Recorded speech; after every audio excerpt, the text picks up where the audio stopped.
When change is done right, it is acceptable. And that's exactly what Toyota did over here. The pre-facelift of the Starlet was somewhat controversial, especially because people just knew that it was piggybacking off the Suzuki Baleno. Either way, whether you choose the Baleno or the Starlet, all you're gonna get is value for money, and value for money.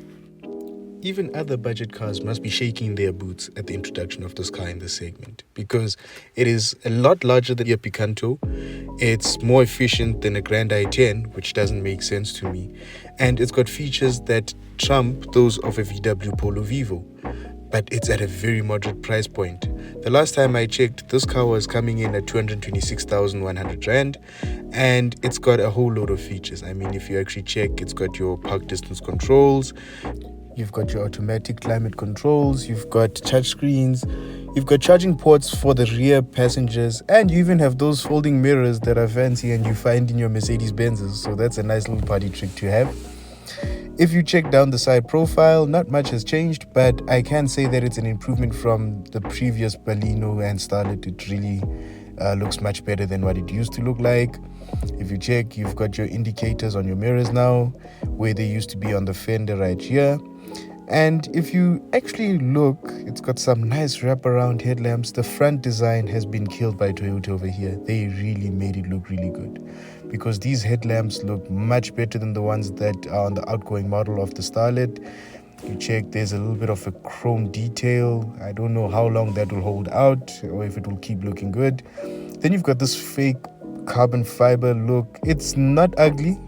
I don't know what to say about it, but it does add to the overall flair of the front design of the car.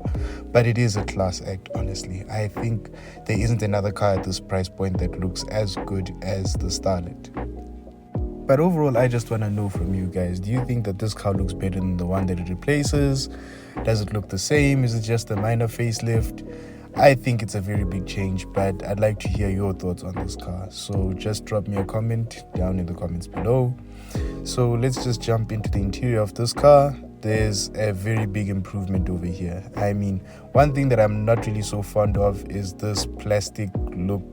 Well, I don't know, it is a plastic of sorts that's dyed blue. I don't know why. But other than that, you've got a multifunction steering wheel all the way from the bottom of the range, which is the one that we are sitting in over here, the XI model. But you've got multifunction steering wheel for your volume controls, for answering your phone, and it's got a bit of a flat bottom, so that looks really nice. You've got your answering buttons there. Then you've got a touch screen. I'm going to show you a little bit of the functionality of the touch screen right now. Honestly, when it comes to the whole thing of having touchscreen, I still have to get used to it. But I think it's actually very nice to use because it's very responsive. It moves very quickly. You have everything that you need. So you can just click on there. You'll see all of your music stuff. You can just scroll very easily over here. That's my Apple Music. So you can also just go home. You can look at your fuel ranges and things like that, but I don't have the car on currently, so I'll just leave that for now. And it's a really nice system. It really works the way that you'd want it to work because of the fact that there isn't any lag that I've experienced.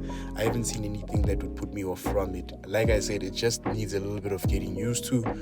But I think just from like the short drive that I had with the car, I can tell that it's not so obtrusive or anything of that sort. Under the bonnet, you have a 1.5 litre engine, which is tried and trusted. You find these in the Balenos, the Jimneys, your Seas, all of those. They have 77 kilowatts, 138 newton meters of torque. They are good for a 0 to 100 time that I really can't quote because I haven't found it anywhere. I've seen one drag race video between the previous Starlet and the current one, and the previous one whipped the current one. So I'm assuming that it's gonna be around your 11 seconds because the previous Starlet used to get 10.9, but we don't really worry so much about 0 to 100 times, especially if the trade-off of that is going to be all the features that you get in this car. So yeah, and besides, who wants to always be doing robot-to-robot racing if they're just gonna go buy bread and milk in this car anyway? So 0 to 100 figures on a budget car really don't matter so much. So over here, you've got your back seats. They are back seats. That's all I can say, but there's a nice touch to them. You've got your USB and USB-C connections over here so that you can charge. You've got air vents as well. And one strange thing that I really can't wrap my head around is the fact that Japanese cars don't have like a pocket behind the driver's seat. I've seen this with a number of Japanese cars now. I don't understand. Is there a specific reason for it? Is there a safety reason for this? I really don't understand. If you do know the reasoning, please let me know. And as you can see, you've got an armrest now in the current Starlet because you didn't get that before. So that's very welcome, considering that many people will be using this as their only car. For long distance journeys, it just adds a little bit more to the comfort of the vehicle. But overall, it's a comfortable place to be. I mean, the car is set in my normal driving position, and there's a lot of space. You'll find that there's a lot of knee room. You'll find that there's also a lot of headroom as well. So it is a very practical car, very spacious, and you'll be very comfortable as 4 adults in here. Not so sure about 5, but let's say 4. So it's a very good small family car. Okay, I'm just gonna play with these vents one more time just before leaving the car to show you the rest of the practicality from the boot. So, I mean, it is a boot and you can fit a number of things in this boot. For me, I used to drive around with a toolkit in it, and it was the size of like a large suitcase, so that was good. It fit in very easily. I don't like the material of this boot. Don't know what's going on over there. It looks like some steel wool, but anyway, we're not gonna focus so much on that. And voila, there you go. You've got a Murray biscuit of a tire at the back, which honestly annoys me. I'll explain why. Because it's the same size nearly as the actual tire. So you ask yourself, why did Toyota actually skimp on this? Why didn't they just put in a full-size tire, full-size mag? Now you're going to be driving around with this tire that has got a limit of 80 kilometers per hour. But GTI guys don't listen to that. I've seen GTIs doing way above the speed limit with that donut. But yeah, they should have just put in a full-size tire over there. But overall, the practicality of the boot, I think it's a very good amount of space to have in there.